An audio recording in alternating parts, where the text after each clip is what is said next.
गिनी अब एक ऐसा कदम उठाने वाली है जो अंजलि और उसकी बेटी आरती की जिंदगी पूरी तरह बदल सकता है।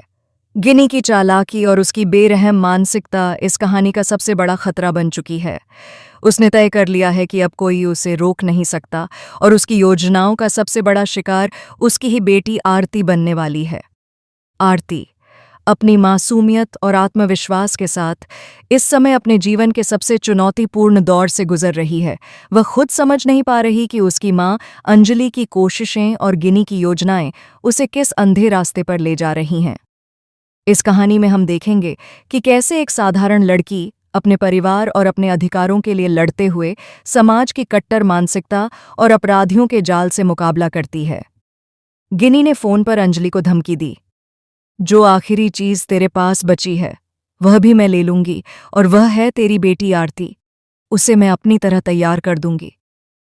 यह सुनते ही अंजलि का दिल कांप जाता है। उसकी आंखों में डर और चिंता के साथ साथ गुस्सा भी झलकता है। वह जानती है कि गिनी सिर्फ एक कदम दूर है और उसकी बेटी पर कब्जा करना चाहती है। गिनी ने अपने आदमियों के साथ योजना बनाई और आरती को जबरदस्ती कार में बैठा लिया। यह कोई साधारण अपहरण नहीं था। गिनी के आदमी पास के गांवों से लड़कियों को उठाते हैं और उन्हें स्मगलिंग के लिए इस्तेमाल करते हैं। आरती की जिंदगी अब खतरे में है। इस बीच पंकज और विद्युत कश्यप, जो आरती के मामले में शामिल हैं, उसे नशे की हालत में देखते हैं। वे उसे घर जाने के लिए कहते हैं, लेकिन नशे में चोर आरती पुलिस अफसरों की बेइज्जती करती है। यह दृश्य दर्शकों को दिखाता है कि आरती में कितनी हिम्मत और आत्मनिर्भरता है। रास्ते में पंकज कार में स्मगल हो रही लड़कियों को देखते हैं, लेकिन सिर्फ आरती की वजह से उन्हें जाने देते हैं।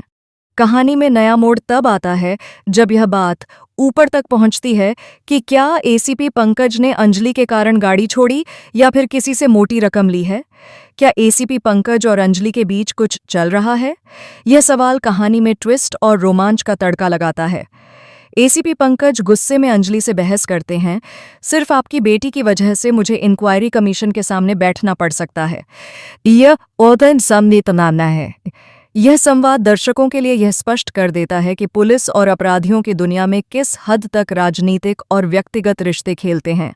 उधर वेद अपनी पत्नी आरती को ढूंढते ढूंढते मौजूमदार हाउस पहुंचता है। वह गिनी के आदमियों से लड़ता है, पूरी ताकत और गुस्से के साथ आगे बढ़ता है और जोर से पूछता है, कहाँ है आरती? यह दृश्य दर्शकों को रोमांच और चिंता में बांध देता है।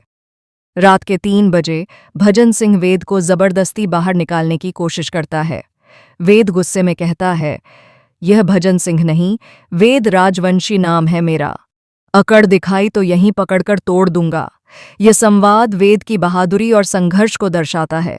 तभी नशे में चोर आरती सामने आती है। वेद उसे संभालता है और उसकी सुरक्षा सुनिश्चित करता है। आरती अपनी मां अंजलि को गालियां देती है, जाइए अपनी सास अंजलि अवस्थी की चमचागिरी कीजिए, 2 टके की औरत। यह संवाद कहानी में एक टकराव और भावनात्मक उभार पैदा करता है।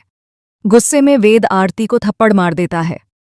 अंजलि फोन पर आरती को डांटती है, तमीज से बात करो, मैं तुम्हारी मां हूं। लेकिन आरती कहती है, क्या मां? कैसी मां जिसने अपने सुख के लिए मेरी जिंदगी बर्बाद कर दी? सब कहते हैं, देखो अपनी बूढ़ी मां को इस उम्र में शादी कर रही है। अंजलि कहती है, पंकज ने तुम्हें चेक पोस्ट पर पकड़ा, तुम लड़कियों का चालान कर रही हो। आरती जवाब देती है, हाँ करूंगी ना, पैसे मिल रहे हैं मुझे। अब सबसे बड़ा सवाल यह है कि क्या अंजलि अपनी बेटी आरती को इस गलत रास्ते पर जाने से रोक पाएगी? कहानी में यह सवाल दर्शकों को अंत तक बांधे रखता है। इस कहानी में हम देखते हैं कि कैसे एक मां अपनी बेटी की सुरक्षा के लिए संघर्ष करती है और कैसे एक पिता अपने परिवार की रक्षा के लिए कानून और अपराधियों के बीच लड़ता है। गिनी की चालाकी और उसकी बेरहम मानसिकता कहानी में थ्रिल और सस्पेंस का तड़का लगाती है। आरती की मासूमियत और उसकी हिम्मत कहानी का भावनात्मक केंद्र बनाती है। दर्शक उसके संघर्ष, दर्द और साहस को महसूस करते हैं। गिनी की धमकियां और उसके द्वारा अपहरण का प्रयास कहानी में रोमांच और डर पैदा करता है। पंकज और विद्युत कश्यप का हस्तक्षेप कहानी में नैतिक और सामाजिक मुद्दों को उजागर करता है। वे आरती की मदद करते हैं, लेकिन उनका इरादा हमेशा शुद्ध नहीं होता। यह दर्शकों के लिए कहानी को और ज्यादा सस्पेंसफुल बनाता है। वेद की बहादुरी और उसका अपने परिवार के लिए संघर्ष कहानी में नायकत्व और जिम्मेदारी को दर्शाता है। उसकी हर कार्रवाई कहानी में एक नया मोड़ लाती है। अंततः कहानी का सबसे बड़ा सवाल यह है कि क्या परिवार और प्यार की ताकत अपराध और लालच के खिलाफ जीत पाएगी? क्या आरती अपने परिवार और खुद की सुरक्षा के लिए सही निर्णय ले पाएगी? ये कहानी न सिर्फ रोमांचक है, बल्कि इसमें परिवार, नायकत्व, मातृत्व और नैतिकता के गहरे संदेश भी छुपे हुए हैं। दर्शक अंत तक जुड़े रहते हैं, यह सोचते हुए कि कौन किस पर जीत पाएगा और कौन किसकी चालाकी में फंस जाएगा। वीडियो के अंत में दर्शकों को एक भावनात्मक और थ्रिलर अनुभव मिलता है। कहानी हमें दिखाती है कि जिंदगी में कभी-कभी सबसे नज़दीकी लोग भी सबसे बड़ा खतरा बन सकते हैं और सच्चाई और साहस ही हमें सबसे बड़ी जीत दिला सकता है। अगर आपको यह अपडेट पसंद आया हो तो वीडियो को लाइक ज़रूर करें और ऐसे ही लेटेस्ट अपडेट के लिए चैनल को सब्सक्राइब करना बिल्कुल मत भूलिए।